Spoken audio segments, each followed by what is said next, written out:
Hello viewers, మనం ఈరోజు ప్రశాంతంగా నిద్రపోతున్నామంటే మన దేశ సరిహద్దులను కంటికి రెప్పలా కాపాడుతున్న భారత సైనికుల త్యాగమే కారణం. మంచు కొండలైనా, దట్టమైన అడవులైనా, ఎడారులైన, ఉగ్రవాద ప్రభావిత ప్రాంతాలైన, కఠినమైన వాతావరణ పరిస్థితుల్లో దేశ భద్రత కోసం ప్రాణాలను సైతం లెక్క చేయకుండా విధులు నిర్వర్తించే వీర జవాన్ల త్యాగం అజరామరం, అనిర్వచనీయం. అలాంటి వారిలో ఒకరు లాన్స్ నాయక్ మీనాక్షి సుందరం. ముఖంలో బుల్లెట్ దిగినా, భుజంలో బుల్లెట్ దూసుకెళ్లినా వెనక్కి తగ్గకుండా పోరాడి ఉగ్రవాదిని మట్టుబెట్టి దేశం గర్వించే వీరుడిగా నిలిచారు. ఆయన అసాధారణ ధైర్య సాహసాలను గుర్తిస్తూ భారత ప్రభుత్వం దేశంలోని రెండో అత్యున్నత సాహస పురస్కారమైన కీర్తి చక్రతో సత్కరించింది. లాన్స్ నాయక్ మీనాక్షి సుందరం భారత సైన్యంలోని ఆర్టిలరీ రేంజిమెంట్కు చెందిన సైనికుడు. విధి నిర్వహణలో భాగంగా ఆయన జమ్మూ కాశ్మీర్లో 34వ బెటాలియన్ రాష్ట్రీయ రైఫిల్స్లో నియమితులయ్యారు. దక్షిణ కాశ్మీర్లోని కుల్గాం, షోషియన్, అనంతనాగ్ వంటి ప్రాంతాలు గతంలో ఉగ్రవాదులకు అడ్డాగా ఉండేవి. ప్రస్తుతం చాలా వరకు ఉగ్రవాద కార్యకలాపాలు తగ్గిన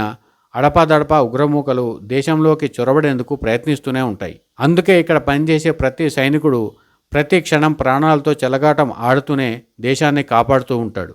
ఆ క్రమంలోనే లాన్స్ నాయక్ మీనాక్షి సుందరం కూడా తెగువ చూపించి మన దేశాన్ని కాపాడారు. 2024 డిసెంబర్ 19న కుల్గాం జిల్లాలో భద్రతా బలగాలకు కీలక సమాచారం అందింది. 5 హార్డ్కోర్ ఉగ్రవాదులు ఒక ప్రాంతంలో దాగి ఉన్నారని, వారు పెద్ద ఎత్తున దాడులకు సిద్ధమవుతున్నారని ఆ సమాచారం సారాంశం. దీంతో రాష్ట్రీయ రైఫిల్స్, స్థానిక పోలీసులు, ఇతర భద్రతా బలగాలు జాయింట్ ఆపరేషన్ ప్రారంభించాయి. ఈ జాయింట్ ఆపరేషన్లో భాగంగా లాన్స్ నాయక్ మీనాక్షి సుందరం తన సహచరులతో కలిసి కీలకమైన ప్రాంతంలో ఉగ్రవాద ఏరువేత చర్యలు చేపట్టారు.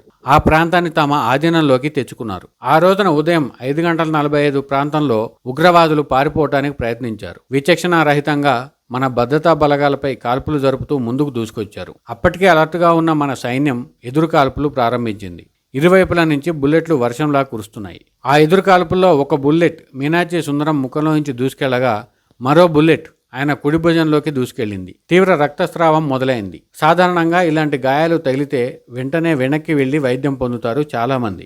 అందులోనూ డిసెంబర్ నెల అంటే విపరీతమైన మంచు కురిసే కాలం కావడంతో ఆ గాయాల నొప్పి మరింత ఎక్కువగా ఉంటుంది. కానీ దేశ భద్రత కోసం పోరాడుతున్న సైనికుల్లో ఒకరైన మీనాక్షి సుందరం మాత్రం వెనుకడుగు వేయలేదు. గాయాల బాధను ఓర్చుకుంటూనే పోరాటం కొనసాగించారు. ఏమాత్రం ధైర్యం తగ్గకుండా కాల్పులు జరుపుతూ తనను తాను కాపాడుకుంటూ వచ్చారు. దాదాపు అరగంట పాటు ఈ కాల్పులు జరిగాయి. ఆ సమయంలో ఓ ఉగ్రవాది మరోవైపు పారిపోతూ కాల్పులు ప్రారంభించారు. అప్పటికే అక్కడ ఉన్న లాన్స్ నాయక్ మీనాక్షి సుందరం ఒక్క క్షణం కూడా ఆలస్యం చేయకుండా గురిచూసి కాల్చాడు. దీంతో ఆ ఉగ్రవాది అక్కడికక్కడే హతమయ్యాడు. అయితే ఆ ఉగ్రవాది చనిపోయిన తర్వాత అతని గురించి వివరాలు సేకరిస్తే ఆ ఉగ్రవాది సాధారణ ఉగ్రవాది కాదని అర్థమైంది. మన దేశ సైనికులపై అనేక దాడుల్లో అతని పాత్ర ఉన్నట్టు ఆర్మీ సమాచారం సేకరించింది. 2019లో జమ్మూ బస్టాండ్ వద్ద పౌరులపై జరిపిన గ్రెనేడ్ దాడిలోనూ ఈ ఉగ్రవాదికి భాగస్వామ్యం ఉంది. అలాంటి ప్రమాదకర ఉగ్రవాదిని అంతమొందించడం ద్వారా తాను చేపట్టిన ఆపరేషన్ను విజయవంతం చేయడం మాత్రమే కాదు, భవిష్యత్తులో జరిగే అనేక దాడులను కూడా అడ్డుకున్నారు మీనాక్షి సుందరం. తనకు తీవ్ర గాయాలైన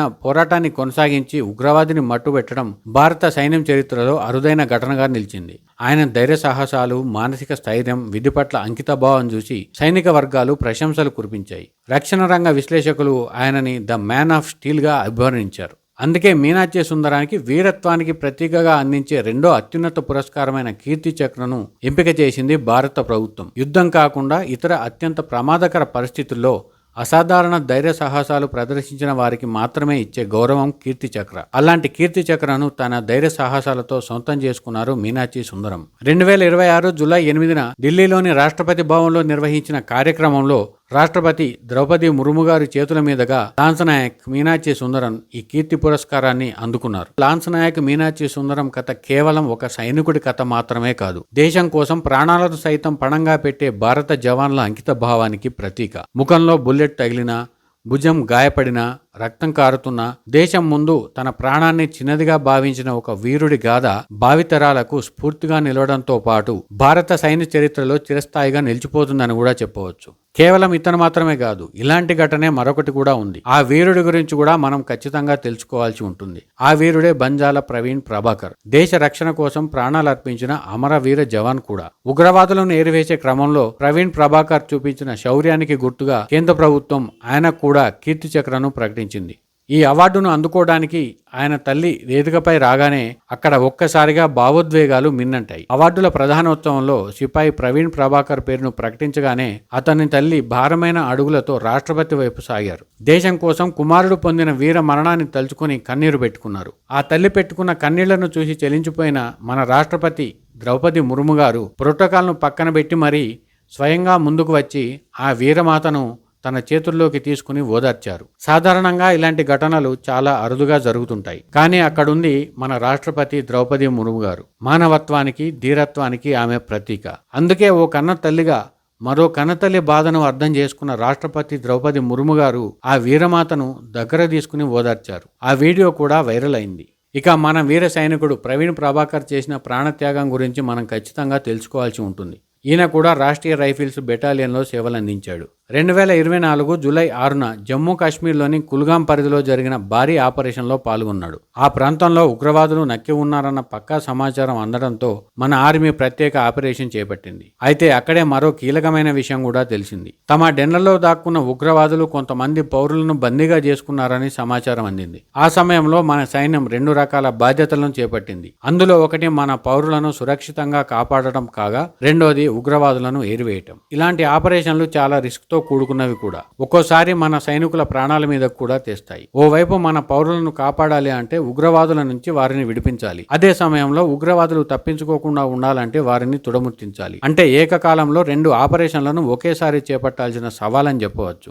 ఈ క్రమంలోనే ప్రవీణ్ ప్రభాకర్ ఓవైపు మన పౌరులను కాపాడుతూనే మరోవైపు ఉగ్రవాదులతో తలపడ్డారు. అయితే ఈ క్రమంలోనే ఓ నిర్మాణం పక్కన దాక్కుని మన పౌరుణ్ణి అడ్డుపెట్టుకుని ఒక ఉగ్రవాది మన భద్రతా బలగాలపై కాల్పులు జరపడం ప్రారంభించారు. అతనికి ఎదురుగా తలపడి కాల్పులు జరిపితే ఆ బుల్లెట్లు మన పౌరుడికి తగులుతాయన్న ఉద్దేశంతో మన రక్షణ బలగాలు ఆ ప్రాంతాన్ని చుట్టుముట్టాయి. ఉగ్రవాది చేతిలో బందీగా ఉన్న మన పౌరుడికి ఏమీ కాకుండా ఉండాలనే ఉద్దేశంతో ప్రవీణ్ ప్రభాకర్ అత్యంత సాహసోపేతమైన నిర్ణయం తీసుకున్నారు. ఆ ఉగ్రవాది దాగి ఉన్న ప్రాంతానికి వెనక వైపు నుంచి వెళ్లి ఆ ఉగ్రవాది చేతిలో నుంచి మన పౌరుణ్ణి కాపాడారు. ఈ క్రమంలో పౌరుణ్ణి కాపాడినప్పటికీ ప్రవీణ్ ప్రభాకర్కి మాత్రం గాయాలయ్యాయి. ఉగ్రవాది వద్ద ఉన్న అత్యాధునిక ఆయుధంతో ప్రవీణ్ ప్రభాకర్పై బుల్లెట్ల వర్షం కురిపించాడు. పలు బుల్లెట్లు ప్రవీణ్ ప్రభాకర్ శరీరాన్ని ఛిద్రం చేశాయి. అయితే ప్రవీణ్ ప్రభాకర్ మాత్రం వెనక్కి తగ్గలేదు. ఓవైపు బుల్లెట్లు దూసుకొస్తున్నా సరే ఆ ఉగ్రవాదిని ఖచ్చితంగా హతమార్చాలనే ఉద్దేశంతో ఆ ఉగ్రవాదికి వీలైనంత వరకు అతి సమీపంలోకి వెళ్లి